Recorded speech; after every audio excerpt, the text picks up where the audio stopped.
This program is being beamed live on the Channels Television as well as the Nigeria Television Authority Network Service. Listeners and viewers can also follow the Public Affairs Forum on these platforms, which are the online social media platform, with the observations, questions, and comments. You can follow us on www.publicaffairs.gov.ng. The official Twitter handle is at publicaffairs.fgn, at publicaffairs.fgn, FGN in capital letters. We also have the Y Niger platform, which is the official social media partner of the Presidential Public Affairs Forum. On Facebook, we're on Facebook/publicaffairs.fgn. Distinguished ladies and gentlemen, like I said, the Honorable Minister of Finance and the Coordinating Minister of the Economy, a man who is a pride of this country and of this continent, Dr. Mrs.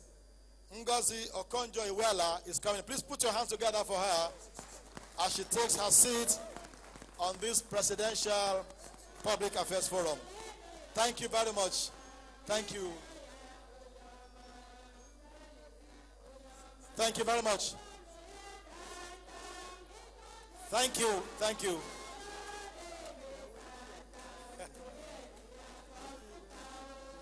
God bless you.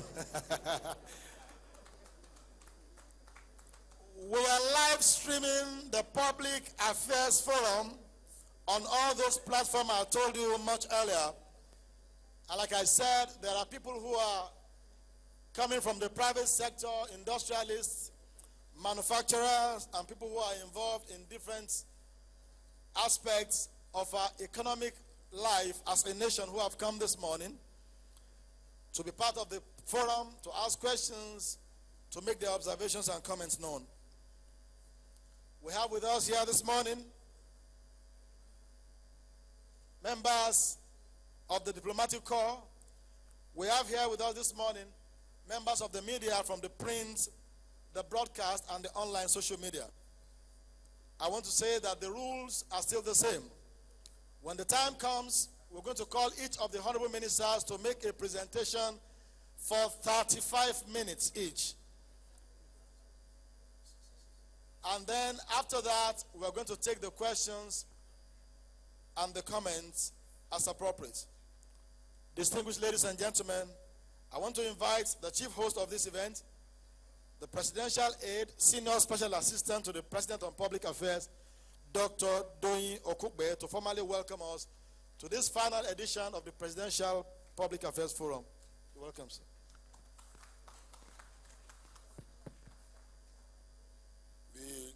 The Coordinating Minister of the Economy, the Honorable Minister of Works, Minister of Trade and Investment, distinguished ladies and gentlemen, I welcome you this morning, this afternoon. Please, the television people in front of me, try and set your cameras, then take a seat. You can occasionally get up to adjust it. Set the cameras, then take a seat. It's an interactive session. And, you know, Yoruba people say that Ojulo Rowa. You know, people must see us and hear us well. God bless you. What can I say? This is another great day. Although this is the final leg of the 4-day program we did to provide a platform where government can actually come and interact with the people, with members of the public. There's been a major dislocation between what government is doing and the perception by the general public.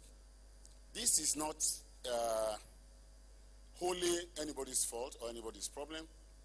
It is a fact. I do not want to make this I don't want to make this a political forum, but truth must be told.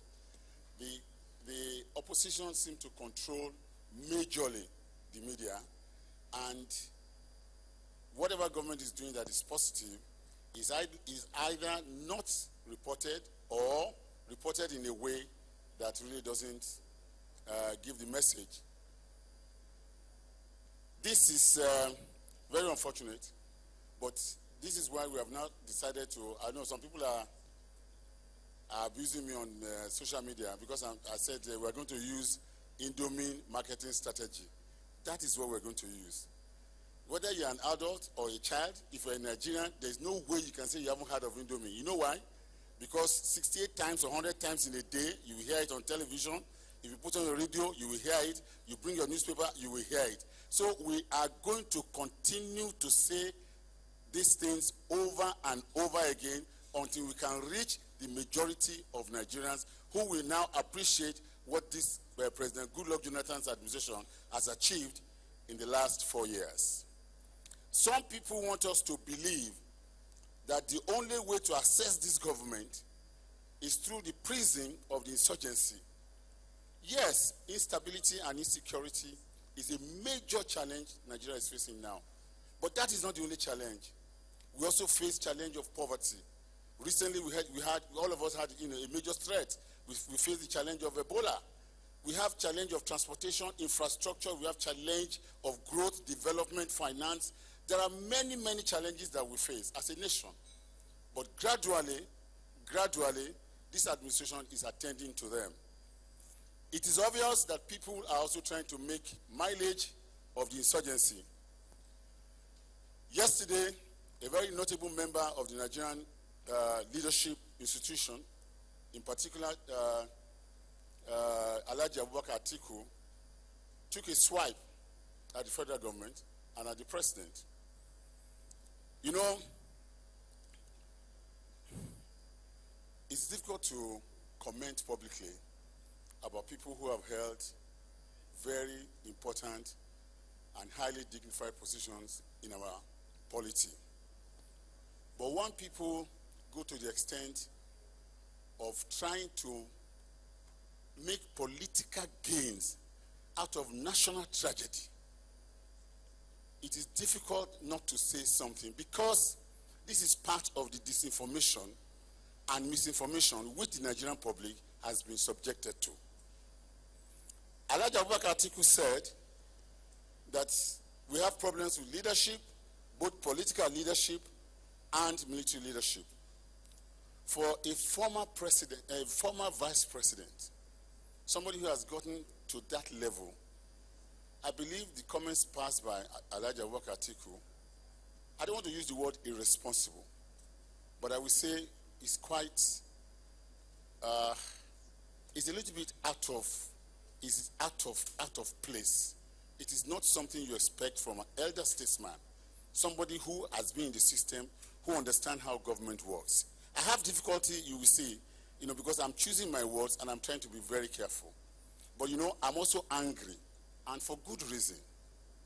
When you want to be a political leader in the country, you want to be a president, and you take sides with the insurgents, you celebrate their supposed victories and ridicule your own armed forces, a potential commander-in-chief of the armed forces, making a mockery of the armed forces that he's likely going to inherit.